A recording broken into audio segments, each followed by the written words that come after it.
Ok. Pode ir quando desejar. Não, à vontade. Pode falar em relação à liga de vocês também, né? Então, gente, a nossa liga é a Liga de Clínica Médica.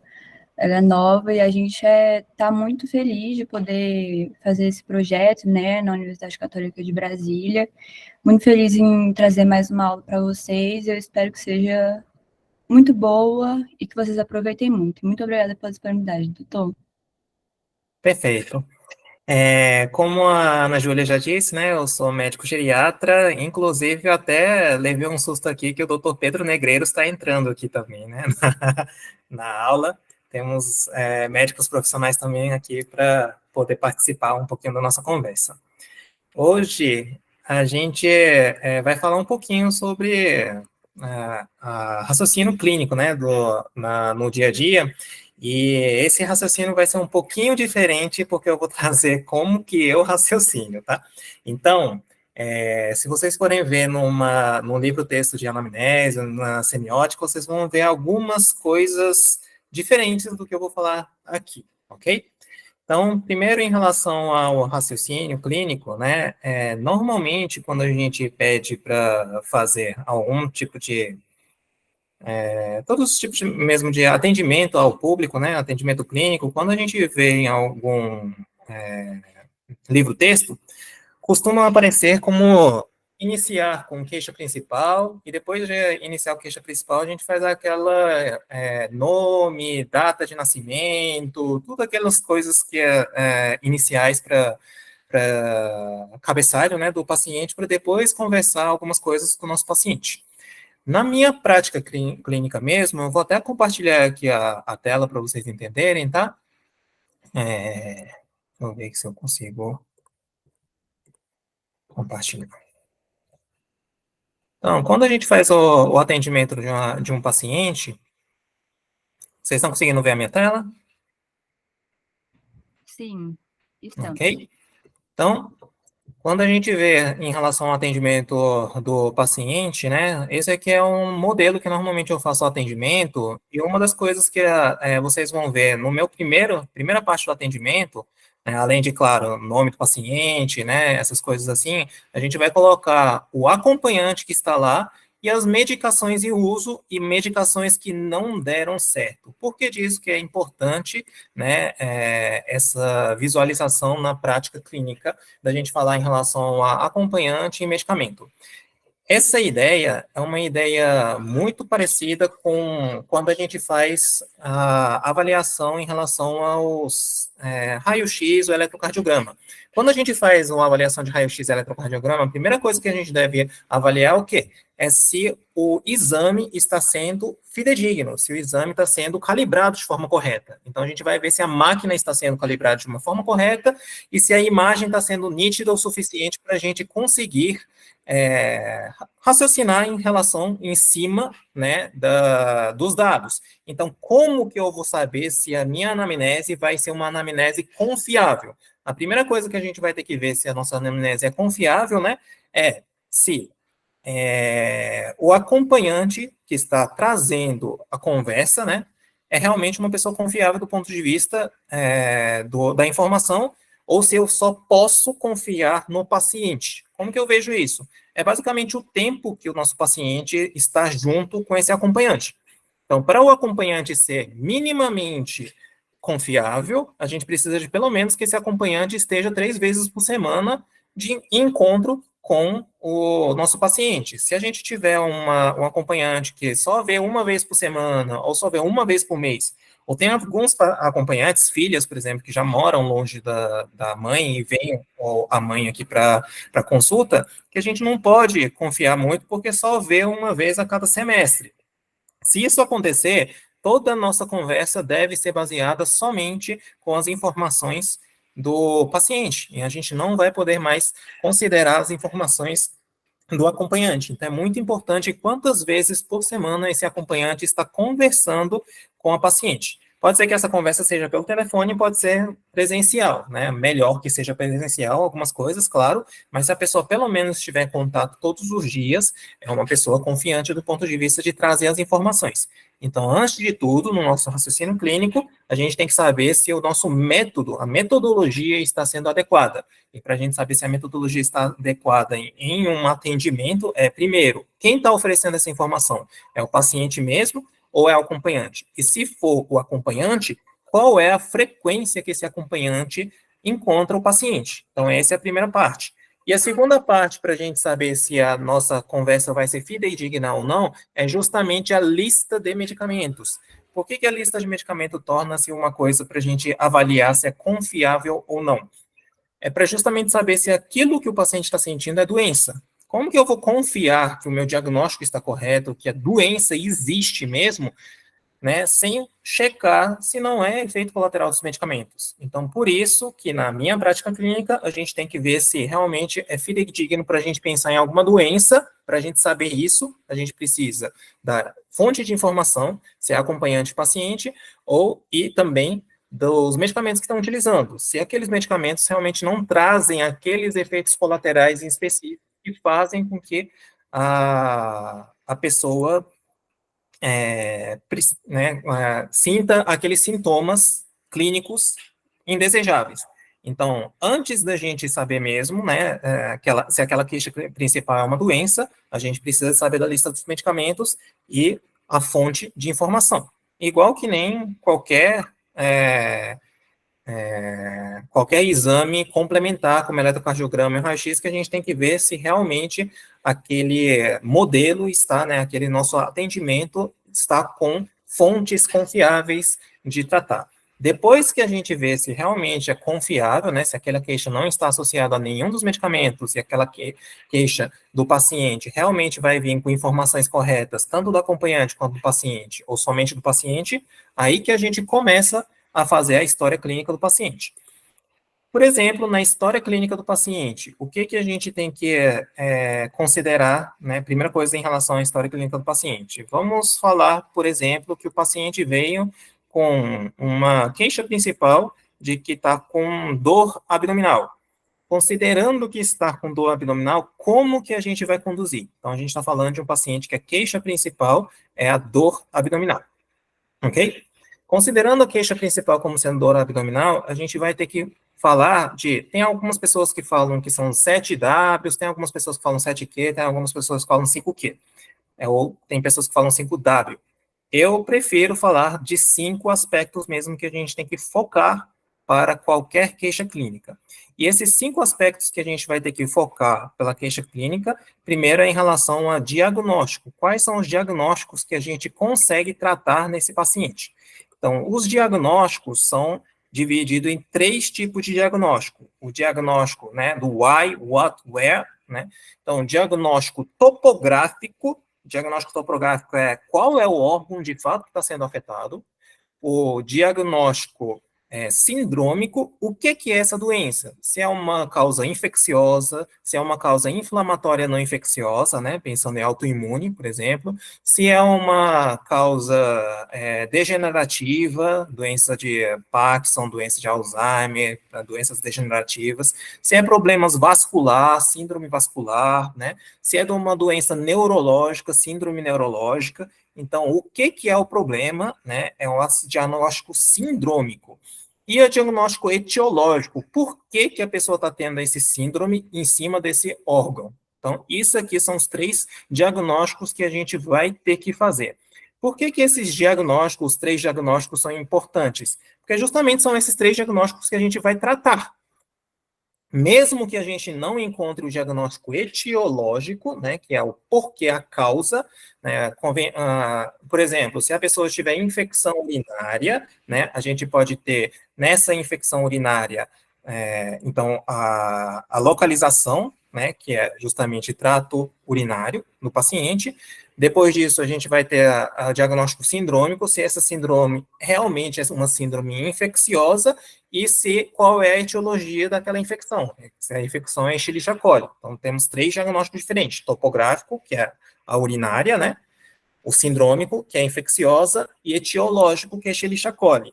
Então, se a gente souber os três, realmente fica muito mais fácil de tratar. Mas a gente precisa dos três para tratar. Muitas vezes tem coisas que a gente não precisa dos três para tratar. A gente só precisa de uma coisa para a gente começar a tratar. Por exemplo, se a gente sabe que o problema do paciente é rim, faz sentido a gente tratar com água se for nefrolitíase, se for infecção urinária ou se for insuficiência renal aguda por motivo de desidratação. Então, todos esses, né, a gente consegue tratar com água. Por quê? Porque a gente já sabe que o diagnóstico topográfico é rim. Então, independente, tem tratamento que, independente de a gente saber a etiologia e a gente saber a síndrome do paciente, a gente consegue tratar. A mesma coisa acontece em relação aos outros diagnósticos também. Se o diagnóstico sindrômico do paciente for infeccioso, a gente não precisa saber se a infecção é pulmonar, se a infecção é renal, se a infecção é cutânea. Todas elas podem ser tratadas com antibióticos de largo espectro. Então, a gente não precisaria de saber os três para, pelo menos, começar a fazer um tratamento para que o paciente não morra, né? Que é o caso de sepse, por exemplo. Sepse, a gente não faz o diagnóstico etiológico e nem vai fazer o diagnóstico topográfico. Já com o diagnóstico sindrômico de uma infecção generalizada, que é sepse, a gente já começa a fazer o tratamento com antibiótico terapia, e na primeira 1 hora, sem saber outros tipos de diagnóstico. Então, é isso que a gente tem que entender, que não necessariamente a gente precisa saber a etiologia, que é a bactéria Escherichia coli, para a gente poder fazer o tratamento. O tratamento pode ser somente hidratação, né? Fazer uma hidratação vigorosa para esse paciente só de saber que o problema está no rim, assim como a gente pode fazer uma antibiótico terapia de largo espectro, só sabendo que é uma infecção. Daí que a gente tem que saber esses três diagnósticos, e quando a gente casa esses três diagnósticos, a gente consegue fazer o tratamento mais correto. Se a gente souber que é Escherichia coli, que está no trato urinário, que esteja infeccioso, né? Então, daí a gente consegue entender que o melhor antibiótico não é o antibiótico largo espectro. A gente pode utilizar um antibiótico que realmente concentra mais no rim e que é especificamente atua bem para Escherichia coli.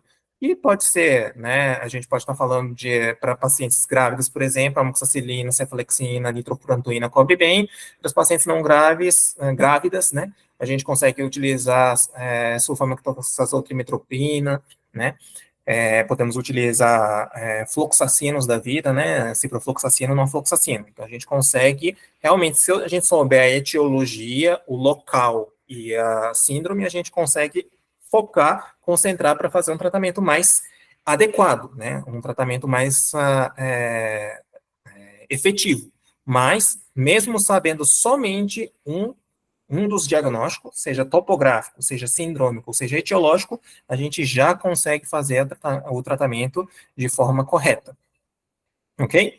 Então, tudo isso a gente considera na hora da gente fazer esse diagnóstico. Além desses diagnósticos, né, além da gente considerar o diagnóstico, como que a gente vai conseguir chegar nesse diagnóstico? Porque às vezes a gente não consegue chegar que o diagnóstico topográfico é rim, que o diagnóstico nosológico é Escherichia coli, e às vezes a gente não consegue chegar que o diagnóstico sindrômico é infeccioso. Quais são as duas etapas mais importantes para a gente conseguir ter esse diagnóstico? Para a gente saber desses diagnósticos, o que é mais importante é how, chamado 5W, por W do how aqui, tá, no final, e o when. Então, como e quando.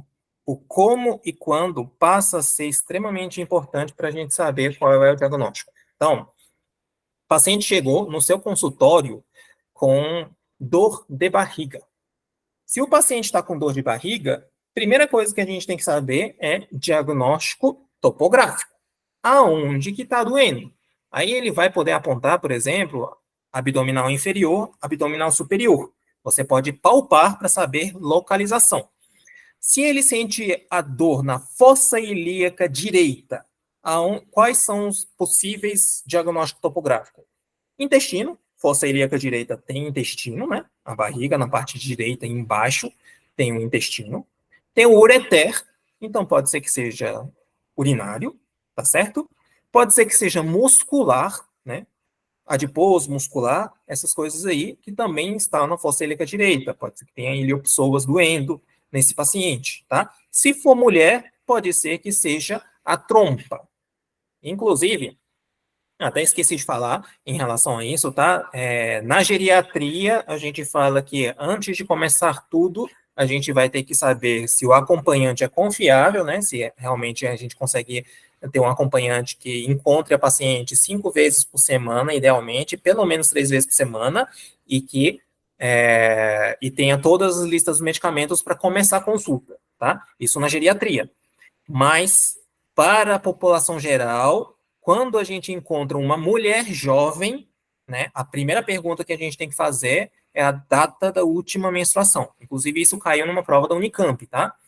Questão de ginecologia. Qual é a primeira pergunta que você deve fazer para uma jovem de 18 anos com queixas de dor de barriga? Aí a resposta era data da última menstruação.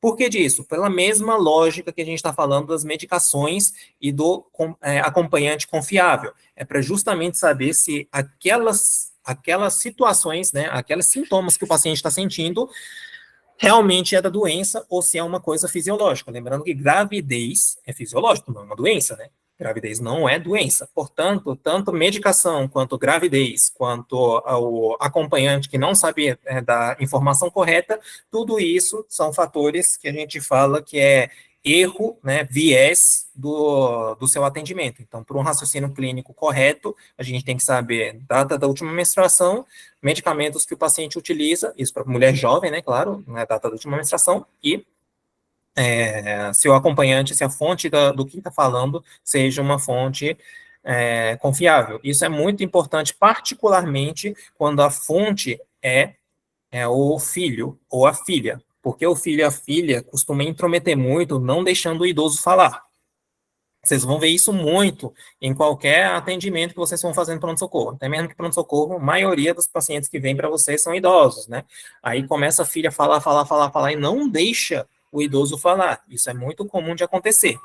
E como que a gente consegue saber se essa a fonte é confiável? Você vai perguntar, olha, senhora, qual é o seu nome? Aí ela vai falar o nome, qual é a sua relação, né, com a paciente. Se falar que é filha, você vai perguntar, quantas vezes por semana você encontra a sua mãe? Se a pessoa falar que é uma vez por semana, você vai ter que pedir para ela ficar quieta e deixar somente o idoso falar, tá? Deixando bem claro em relação a isso, porque essa fonte não é confiável. A filha e os filhos costumam se achar que sabe da mãe e do pai, mas normalmente filhos e filhas que ficam longe do pai, cuidando da sua vida, resolvendo as vidas próprias, não sabe nada de problemas médicos dos pais, né? Normalmente são ignorantes, tá? Então, deixando bem claro que você tem que conversar com o paciente. Se agora os filhos realmente moram com os pais, aí você pode até confiar. É elegante, é melhor você conversar com o idoso e depois perguntar com o acompanhante, né, para ter autonomia, e independência do idoso. Mas você vai poder confiar se os filhos realmente encontram pelo menos 3 vezes por semana com os pais, ok? Se aquele cuidador que está com o idoso encontra. Não acontece muito esse problema, por exemplo, na pediatria, porque a pediatria a gente sabe que a mãe está 24 horas todos os dias aí com os filhos, né? Pelo menos todos os dias encontra com os filhos. Então, isso já não tem esse problema na pediatria, mas na geriatria tem muito esse tipo de problema, tá? E normalmente no pronto-socorro vai vir pacientes idosos para você. Ok? Mas voltando na parte da dor de barriga que o paciente está sentindo, né, que a gente tem que fazer diagnóstico topográfico, a gente ficou na dúvida. Por mais que a gente saiba que o paciente está sentindo dor na fossa ilíaca direita, na parte direita da barriga, lá embaixo, a gente não sabe se o paciente está tendo problema de trompa, ovário, se a gente está tendo problema de ureter, se a gente está tendo problema de intestino, se a gente está tendo problema de músculo. A gente vai diferenciar como? Primeiro, em relação a como que a dor é.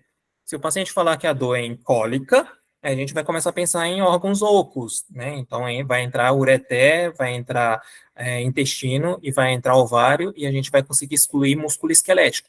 Se o paciente falar que é movimento dependente em pontada, a gente sabe que provavelmente se trata muito mais de músculo esquelético, mas ainda assim o movimento pode machucar o intestino, pode machucar a ureter e pode machucar a trompa, tá? Mas aí fica mais provável que o diagnóstico topográfico fica músculo esquelético. A pontada, normalmente, é muito mais provável que seja músculo esquelético peritôneos, tá?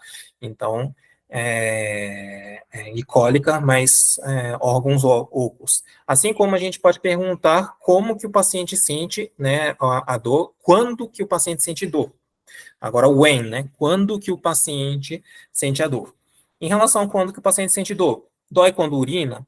Dói quando faz cocô? Dói quando faz movimento? Então, dependendo de quando o paciente está sentindo dor, também a gente tem uma noção do diagnóstico topográfico. Se o paciente fala que dói durante a micção, né, na urina dói, arde quando faz xixi, pronto, a gente já sabe que é o trato urinário. Assim que a gente faz o diagnóstico topográfico. A gente já sabe agora que é fossa ilíaca direita que o paciente dói, a dor do paciente, por exemplo, foi em cólica e ardência, e o paciente sente dor quando faz xixi. Aí a gente já sabe, só da gente saber o como e quando, e especificar direitinho de como e quando, a gente já consegue ter uma noção se realmente o diagnóstico topográfico é trato urinário, o intestino, ovário ou músculo, tá?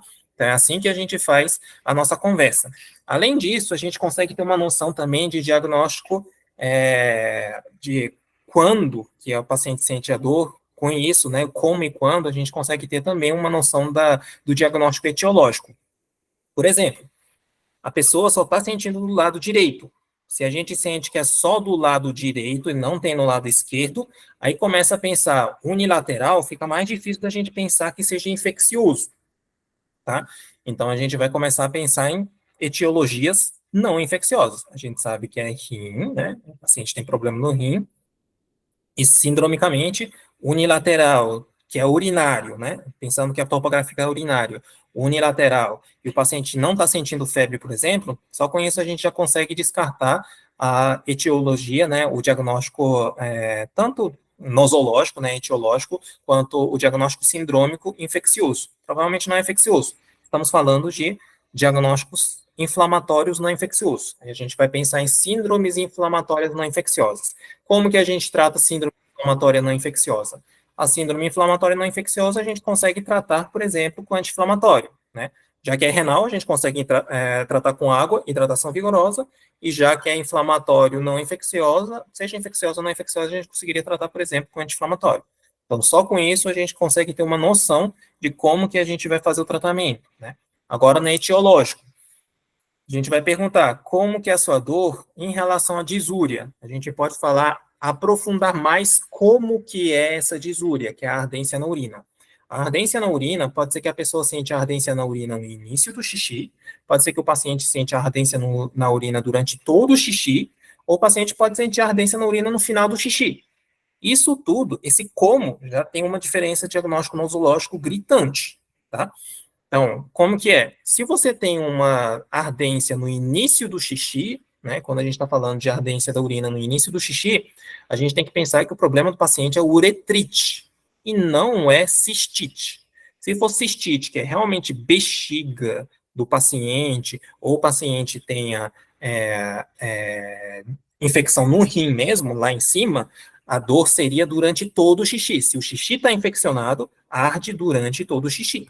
Agora, se o local que está infeccionado é só a saída, que é a uretra, a pessoa vai sentir dor na hora do início do xixi. Ou seja, estamos falando de DST.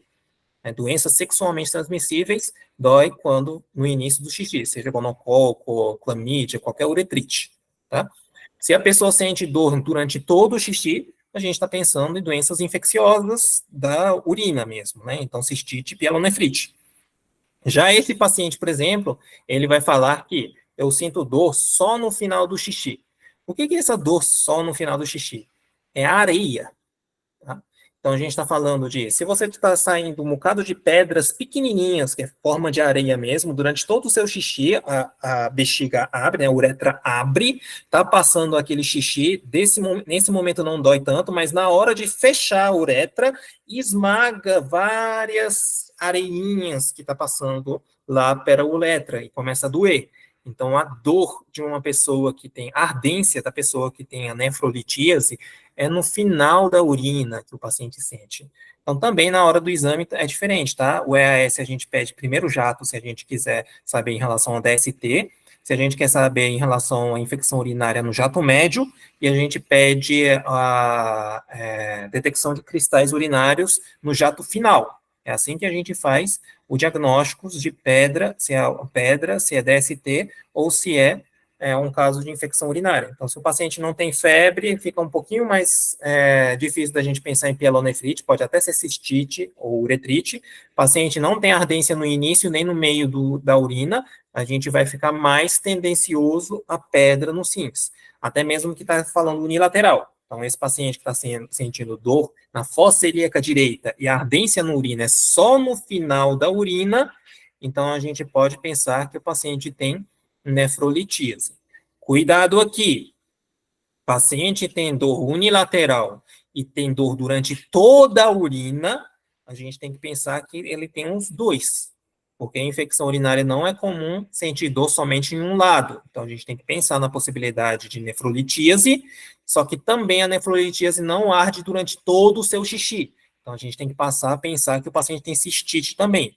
E se você tiver infecção urinária concomitante à pedra, a gente tem que pensar, né, em drenar, porque senão vai tornar um pus. A gente tem que pensar na possibilidade de passar um duplo J para drenar aquele xixi que está no rim, né? Que a pedra entupiu, está com urina lá infeccionada e vai tornar pus. Então tem que passar um cano para drenar. Então é uma indicação cirúrgica, se você tiver uma infecção urinária concomitante à nefrolitíase. A maioria dos diagnósticos de infecção urinária concomitante à nefrolitíase está errada. Por quê? Porque a disúria, no final da urina, é areia, né? E vai ter leucocitúria, não, né? Mesmo pedra ou infecção urinária, vai aparecer leucócitos no EAS, mas não significa que está infeccionado. Para a gente considerar que está infeccionado, ou tem que ter febre, ou o paciente tem que ter disúria durante todo o seu xixi. Se é só no final, é areias que estão doendo, não é infecção urinária para a gente precisar de fazer uma cirurgia de urgência. Ok? Então, tá vendo que só da gente saber como que é a urina e quando que é a urina, também a gente consegue ter uma noção mais da, do diagnóstico. Também a gente consegue ter a noção do diagnóstico do quando. Quando a gente fala assim, quando, né? Não é simplesmente você falar, comecei a sentir a dor há 3 dias atrás. Cara, isso aí é pergunta de leigo, tá? Me desculpe. Mas se você quiser realmente saber quando está acontecendo, você tem que perguntar. Tudo bem, isso aqui foi a sua primeira crise, né? Desculpa. Isso aqui foi a sua primeira crise? É isso que você tem que perguntar. Se o paciente falar que não foi a primeira crise, eu já tive isso antes, então, na realidade, essa doença é uma doença crônica, né? A pessoa, muitas vezes, os alunos colocam aí, né? Dor abdominal agudo, 3 dias com dor.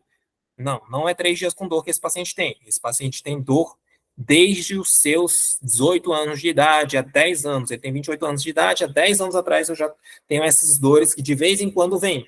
Se vem de vez em quando, se é um homem, por exemplo, é um homem que está vindo aí há 10 anos já com essas cólicas com repetição e hoje veio com repetição, aí mesmo você vai ter que pensar que é nefrolitíase. Então, quando, não é simplesmente você perguntar quando que começou essa crise de agora.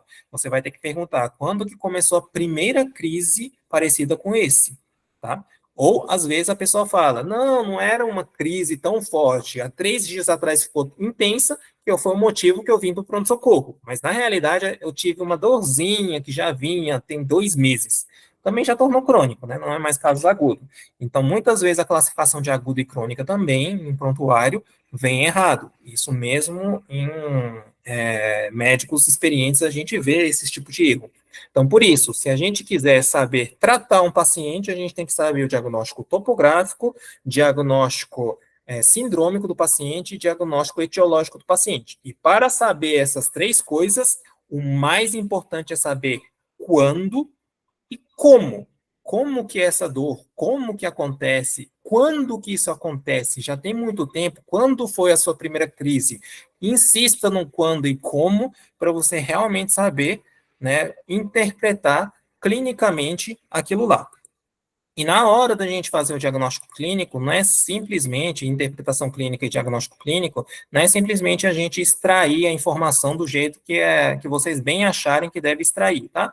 Então, aqui eu vou mostrar em relação às posturas também. Já é também bem consolidado na medicina que a taxa de adesão dos pacientes ao tratamento muda muito de acordo com a postura do médico. Vê aqui a mulher no lado direito aqui, né, ereto, né, com as pernas não cruzadas, inclinando o corpo um pouquinho para frente e olhando para você, empaticamente.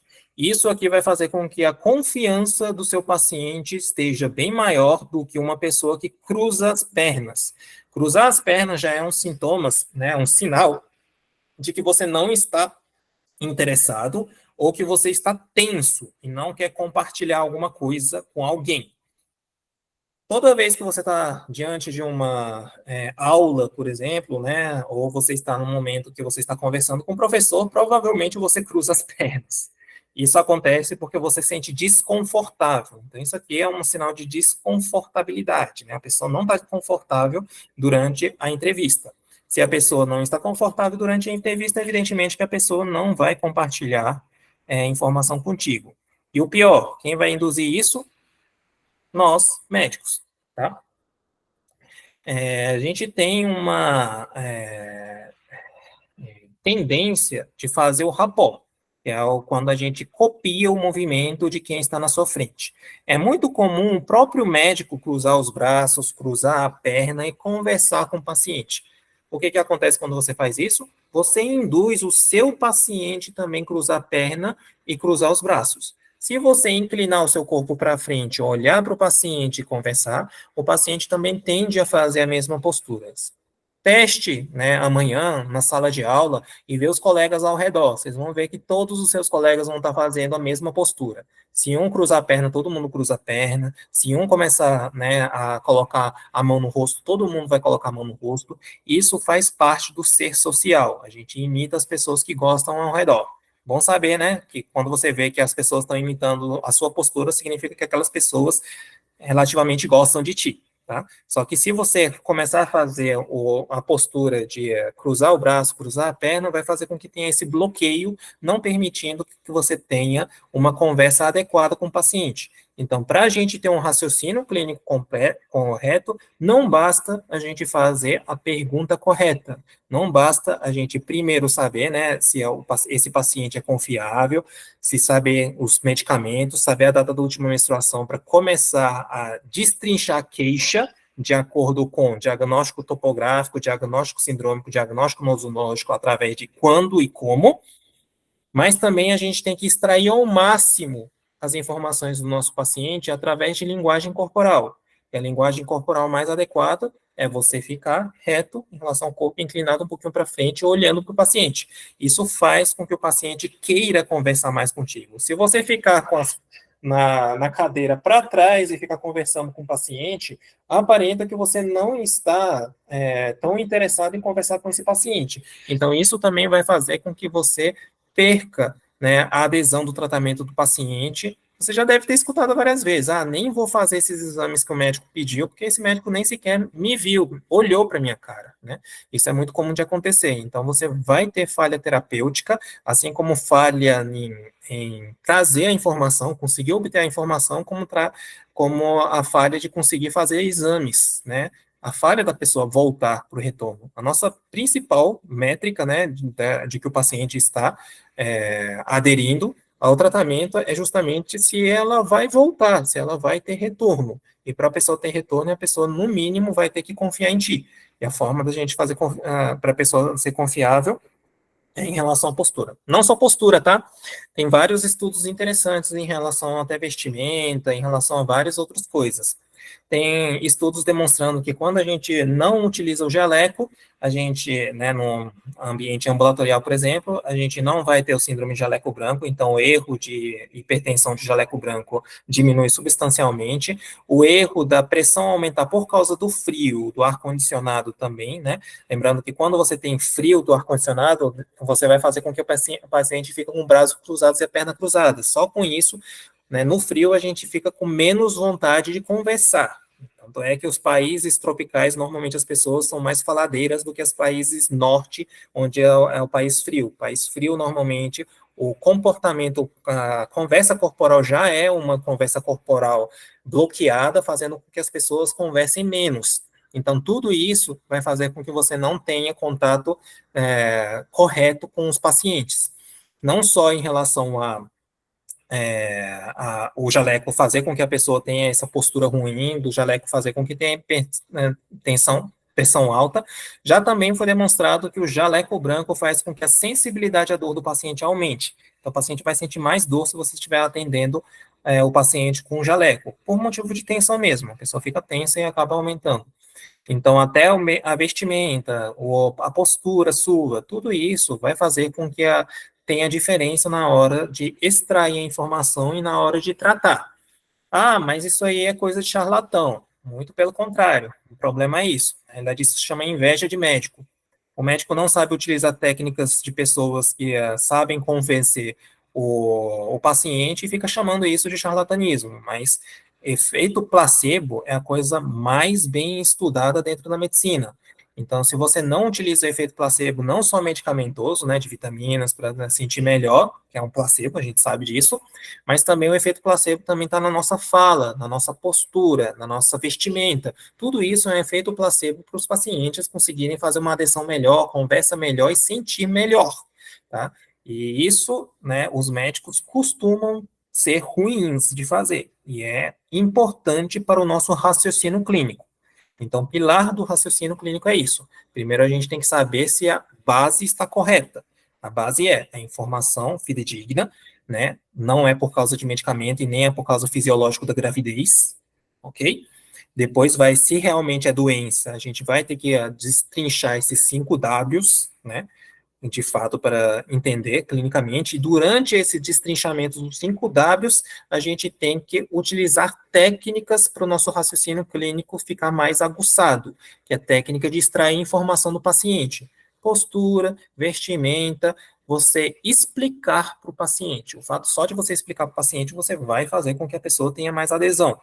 E a pessoa retornando por você, o quanto mais tempo fica com você, mais certo vai ser o seu raciocínio clínico. É evidente, você está vendo mais vezes o paciente. Então, seu raciocínio clínico, a chance de você acertar só vai aumentando. Então, a partir do momento que o seu cliente, seu paciente começa a gostar de você e vem, né, a cada 2 meses vem para sua clínica, evidentemente que é mais fácil de acertar do que por mais que seja mestre da medicina, viu só uma vez, né, na vida, e nunca mais viu esse paciente.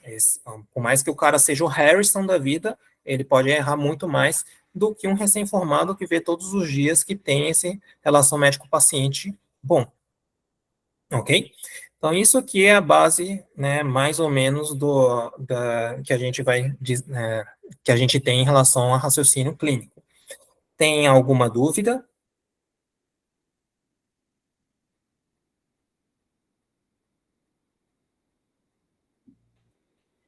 Bom, se ninguém tem nenhuma dúvida, eu acho que já podemos encerrar, né? Tranquilo. Então, muito obrigada, doutor. Essa aula foi muito legal, muito especial. Agradeço a disponibilidade, a sua disponibilidade, a disponibilidade de todo mundo. E caso alguém não tenha mais nenhuma dúvida, é isso, gente. Muito obrigada e boa noite. Então, boa noite.